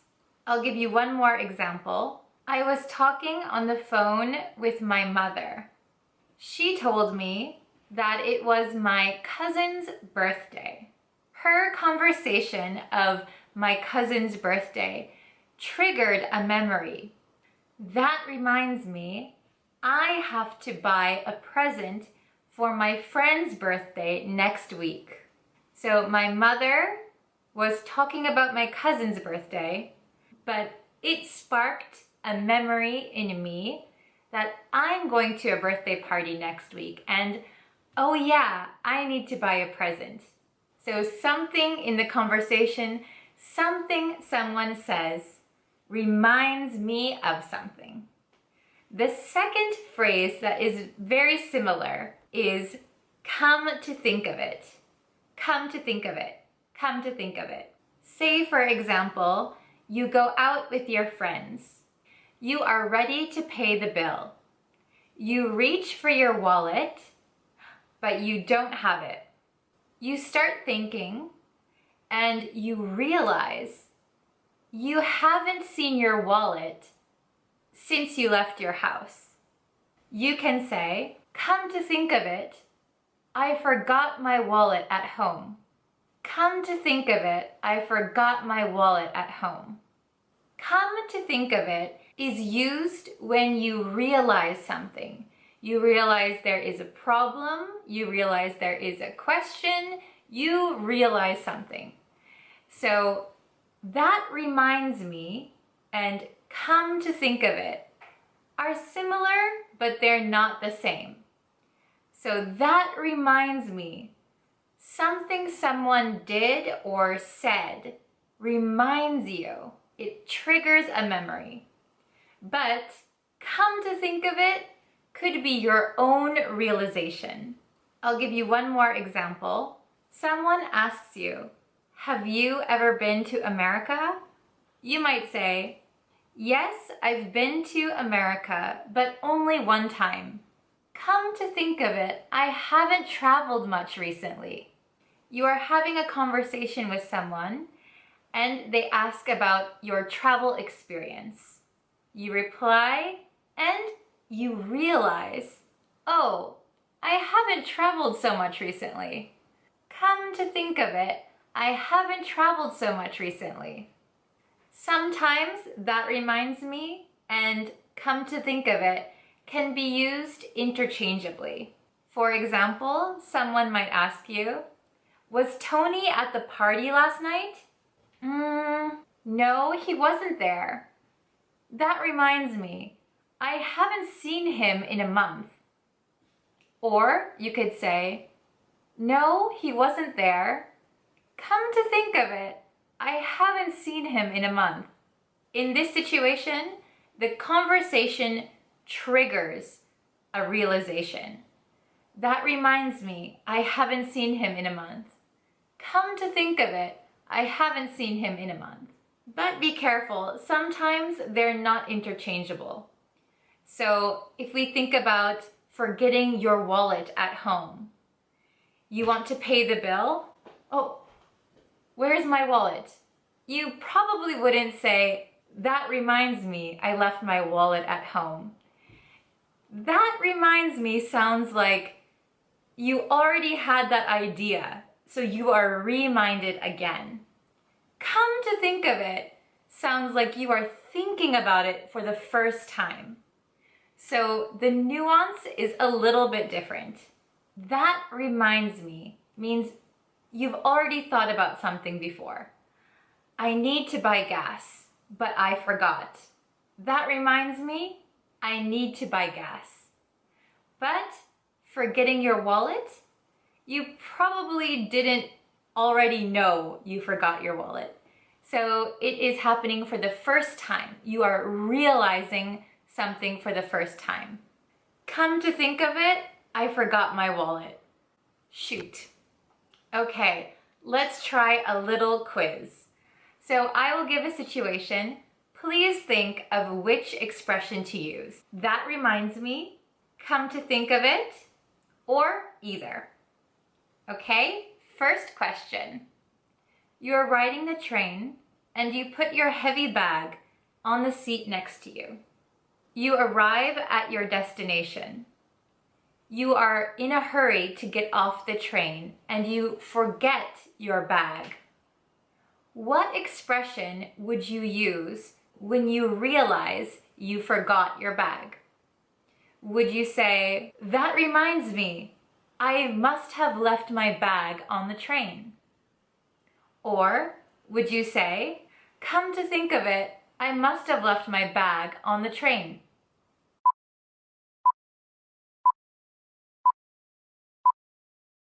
Time's up. The correct answer would be, come to think of it. Come to think of it. So you get off the train. Where's my bag? Oh, come to think of it, I must have left it on the train. Okay? Question number 2. Your friend is looking for a new job. They ask you, do you know anyone who is hiring? What would you say? Which expression would you use? Come to think of it, I know someone who's hiring. Or, that reminds me, I know someone who's hiring. I think you can get this one.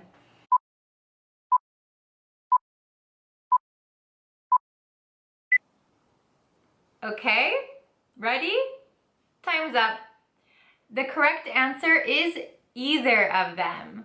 So both are okay in this situation. That reminds me, I know someone hiring. Come to think of it, I know someone who's hiring.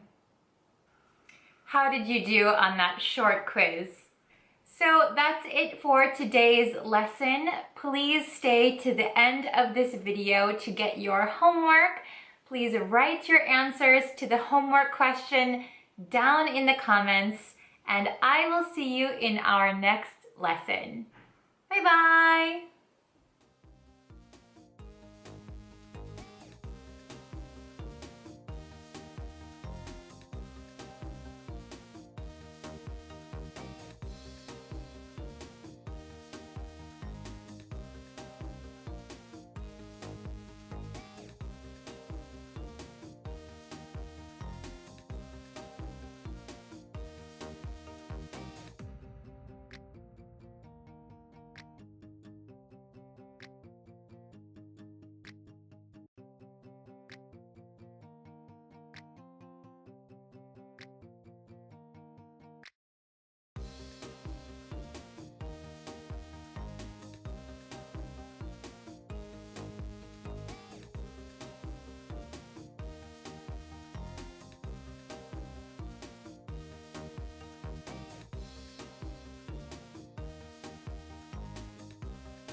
Hi everyone, welcome back to Bree's Practical English. I'm Bree and let's learn some English today. Okay, so I wanted to give you guys some new words that you can use instead of saying, I'm tired.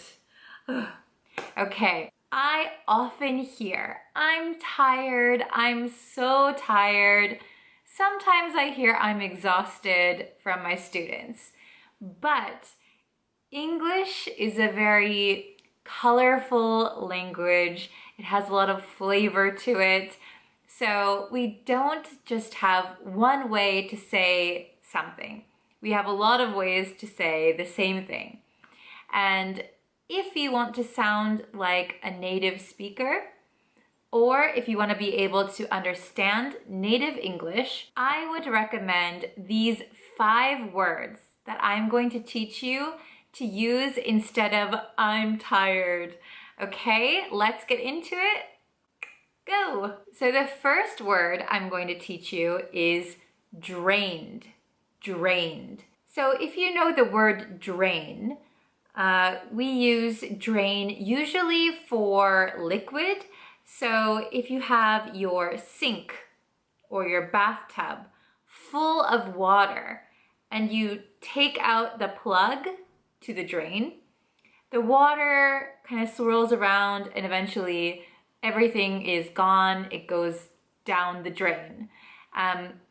The hole in the sink or the bathtub is called the drain, and the action of the water leaving the tub or sink is called draining. To drain the sink, to drain the tub. So if you can imagine that the water in the bathtub is your energy and you unplug the tub of your energy, all of your energy is gonna go down the tubes. Bye-bye energy. No more energy. You are drained. You have no more energy. You just wanna sit down and relax.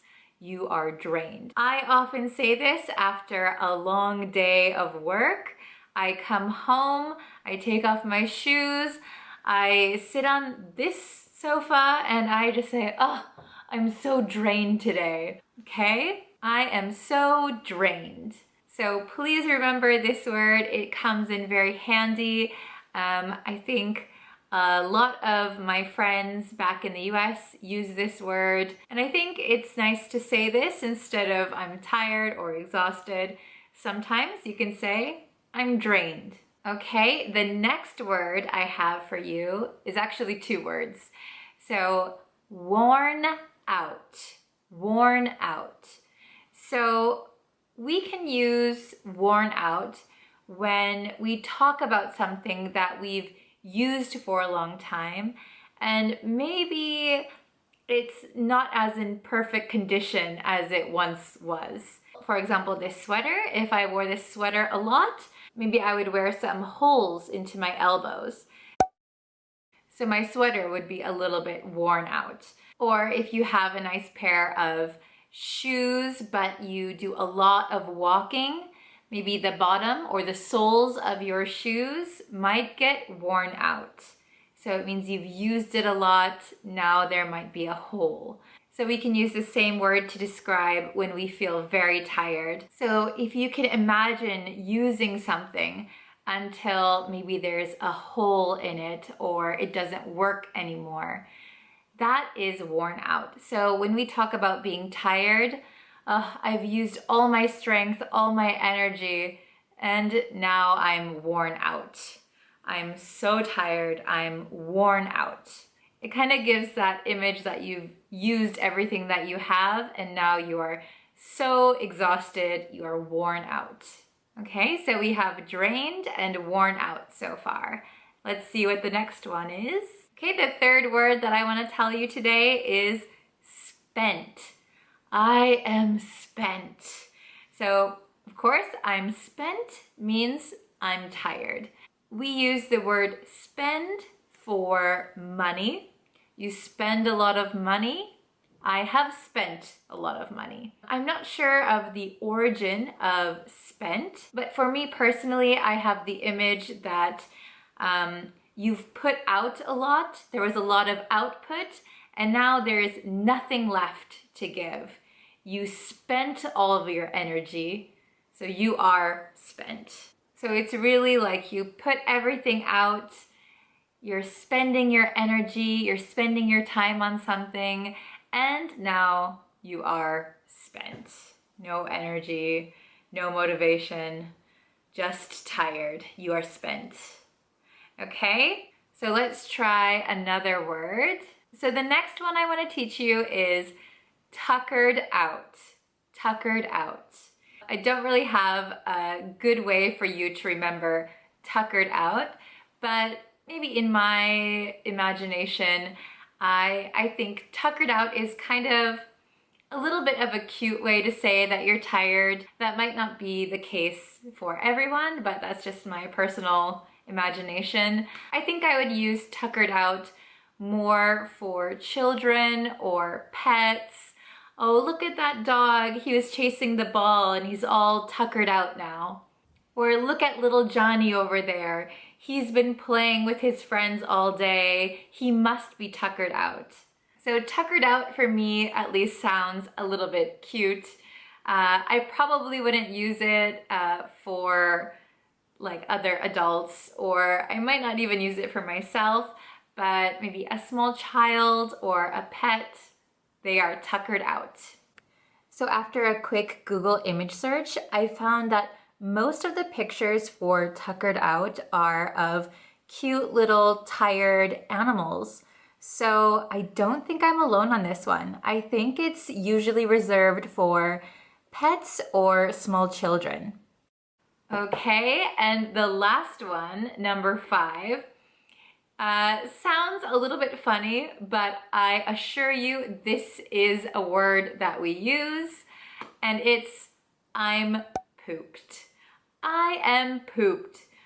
So again, I don't know why we say I'm pooped, but yes, we say that. And I'm not gonna give you a visualization of it. I don't really think I need to. So saying I'm pooped is a little bit of a casual way. It's not rude at all, so you don't need to worry about that. You can say it to pretty much anyone, but it is a pretty casual way to say that you're tired. Okay, do you remember all 5 words? I'm gonna go ahead and give you another example for each, but of course they all mean the same thing, that you're tired. Okay, drained. I worked a lot of overtime this week and now I'm drained. I worked a lot of overtime this week and now I'm drained. Worn out. I'd love to go hiking this weekend, but I'm so worn out from work. I'd love to go hiking this weekend, but I'm so worn out from work. Spent. You've been working on that project all day. You must be spent. You've been working on that project all day. You must be spent. Tuckered out. I was playing frisbee in the park with my dog, and now he's pretty tuckered out. I was playing frisbee in the park with my dog, and now he's pretty tuckered out. Pooped. It's been such a long day. I'm pooped. I'm going home early. It's been such a long day. I'm pooped. I'm going home early. Okay, I hope these new words and phrases were helpful for you, and I hope that you can try and use them in your everyday life when you're speaking English. So your homework for today is in the comments. Please tell me about a time that you were very, very tired, but use one of the 5 words that we learned today. So I'll check your stories down in the comments below. Please remember to like this video, subscribe if you're not already, share it with some people who also want to learn English, and check out some of my other videos where you can learn other English words and phrases that are useful in your everyday life. I'll see you in the next lesson. Bye!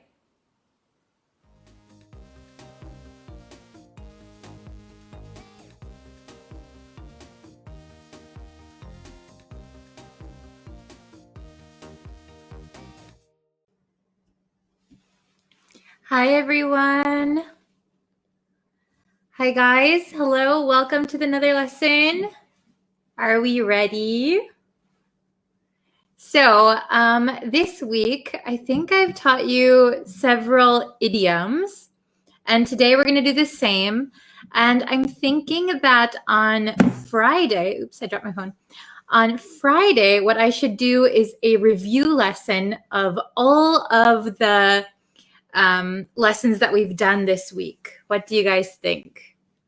Hello. Thanks for joining. Hi. You guys are always able to join at this time. Thank you so much. Good morning. So, good morning. Hello. So, I was just saying that this week I've taught many idioms, and I'm thinking maybe it's a good idea to, let's see, maybe do a review lesson on Friday and review like the 4 lessons Monday through Thursday, and then Friday have like a review lesson. Oh, what's your name? Okay, so my name is Brittany, but you can call me Bree. It's my nickname. Yes, yeah, good idea. We should review the idioms. Yes, because I think maybe just one time is not enough, right? You can forget them because you don't use them. So we're going to review. So I'm going to show you the idioms. We're learning 3 idioms today. And I just accidentally erased it with my hand. Okay. Oh, hello from India. Hello. Wow. Okay. Oh, hello from Colombia. Very nice. Okay, so today we are learning 3 idioms, and all of the idioms relate to age. So we're talking about age with these idioms. Okay? So let's see. We have these 3 idioms today. Okay? Do you guys know these? Oh, you listen every day. Thank you so much. Okay, so we have the first one is over the hill. Over the hill. Does anyone know what over the hill means? Over the hill. Remember, we're talking about age.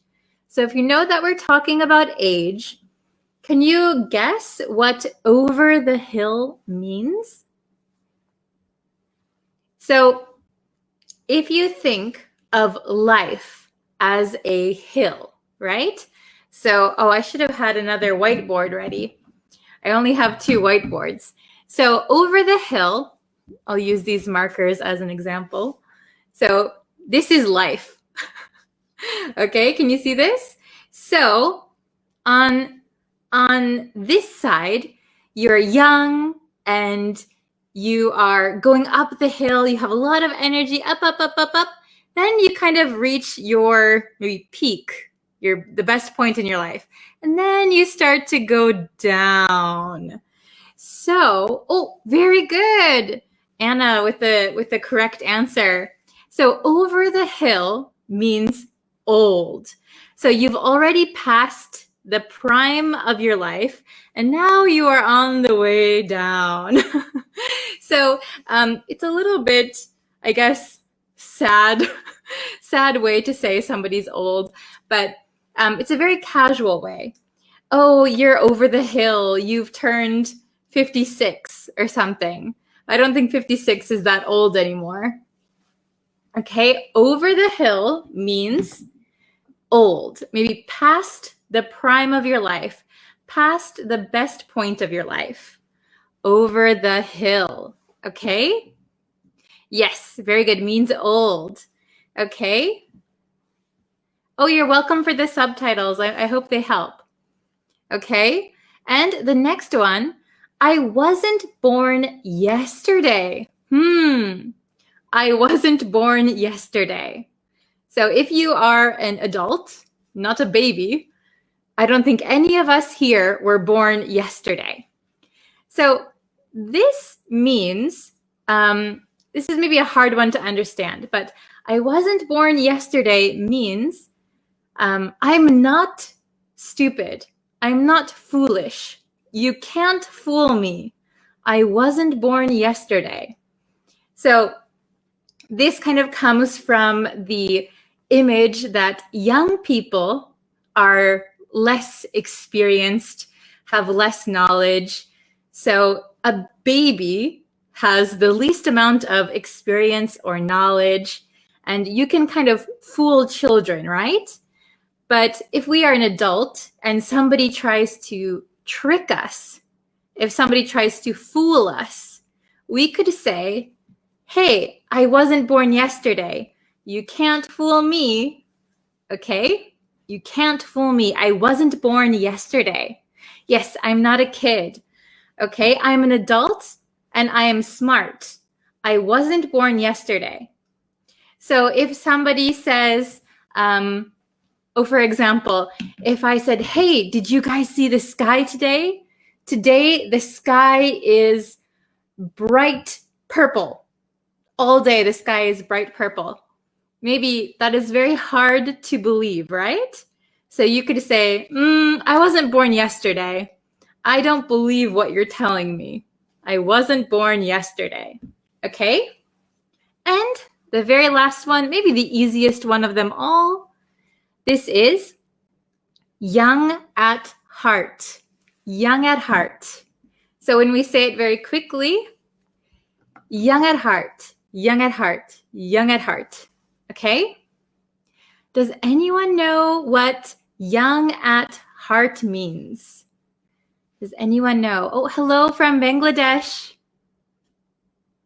Yes, very good. Good examples. Okay, so young at heart means, yes, very good, Anna, very good. It means youthful, that's true. So young at heart means that you are physically, you are older. So you are an adult or you're in your 50s, 60s, 80s, 90s. Okay, so young at heart means that you are older, but in your heart, you have a youthful spirit. Okay, you are young at heart. So maybe an old person who likes to play jokes. Maybe they're young at heart. Or an older person who likes to play games. Young at heart. Okay, very youthful, very bright. Okay, so alive. Yes, young at heart. So it just means youthful spirit, not an old spirit. Even though you're older, you like to have fun, you like to joke, you're young at heart. Okay, so one more time. Over the hill, I wasn't born yesterday, young at heart. Okay, so let's go to my next whiteboard where we have the, let's see, the questions. Okay. Ooh, I wrote it this way today because I thought I could fit more on it, but I guess it doesn't really fit on the screen that well. Okay, let's look at the definitions one more time. So over the hill means old and past one's best. Past one's best. So you're over the peak of your life. Okay? I wasn't born yesterday means you can't fool me. You can't fool me. And young at heart means having a youthful outlook in spite of one's age. Okay, I'll put that up here really quick. Can you see? Okay, so now that we understand the meanings, let's try the exercises, all right? So we have 3 exercises, okay? So number 1, let's do it together. I'll read it. He tried to overcharge me. Oops. He tried to overcharge me, but he tried to overcharge me, but so if you don't know, overcharge means charge too much. So if I go to the store and I want to buy bread, and the bread says it's $1.50, $1.50. But the store clerk says, that'll be $3. I could say, hey, you're trying to overcharge me. It's too much money. Oh, very good. We have some answers. Tanvir and Anna, very good. I wasn't born yesterday. Very good. So I'll write that one here. I wasn't born, this is a long one, yesterday. It's kind of going off of my line, but that's okay. Okay, so he tried to overcharge me, but I wasn't born yesterday. So he couldn't trick me. He couldn't fool me. I said, hey, that's too much money. I know how much it costs. I wasn't born yesterday. Okay. Oh, very good. Everyone got the right answer. Okay. The number 2. You say that you're, but you're still as strong as ever. You say that you're, but you're still as strong as ever. So which one do you think it could be? So over the hill, I wasn't born yesterday, young at heart. You say that you're, but you're still as strong as ever. Oh, very good. Anna is very good. You say that you're over the hill. Over, oops, my marker's dying. Over the hill. So you say that you're over the hill. You say that you're too old, but you're still as strong as ever. You're not over the hill. You're still strong. Okay? Very good. Let's look at number 3, the last one. The last one is always the easiest, right? My grandma may be 93, but she's, my grandma may be 93, but she's, what do you think? Oh, very good. I don't know how to pronounce your name. Yasin? Yasin, very good. Young at heart. Good job. That's the last one we have left. So my grandma may be 93, but she's young at heart. She's very youthful. She has a youthful spirit. Okay? So I'm going to read them out one more time. Let me switch my marker to this one. Okay? He tried to overcharge me, but I wasn't born yesterday. He tried to overcharge me, but I wasn't born yesterday. Number 2, you say that you're over the hill, but you're still as strong as ever. You say that you're over the hill, but you're still as strong as ever. Okay? Then number 3, my grandma may be 93, but she's young at heart. My grandma may be 93, but she's young at heart. Okay, very good. So remember, these ones, here are the definitions one more time. Over the hill means old and past one's best. You're on the other side of the hill. I wasn't born yesterday. You can't fool me. Okay, I'm not a baby. I'm not a child. Young at heart, having a youthful outlook in spite of one's age. Here you are. Okay, so please remember these words. These 3 idioms all have to do with age. Okay? So as you know, we have many idioms in the English language. And I think a lot of them, people don't study so much. So I want you to remember these 3. And I want you to remember all of the idioms that we're learning this week. So on Friday, I will come back with another lesson and we will review. I won't teach you any new ones on Friday. We will review all of the ones that we've learned. Okay? I think that's going to be a better way to help you guys remember. Do you guys think that's a good idea? Oh, you're welcome. I like having lessons every day. It's really fun. Okay, so remember, this Friday, we're going to have a review lesson. So come prepared, okay? Oh, very good. Yes, that's a good example. Okay, so please remember these. We'll be back on Friday with a review lesson. Today is Wednesday, so Thursday there'll be one more new lesson, and then Friday the review, okay?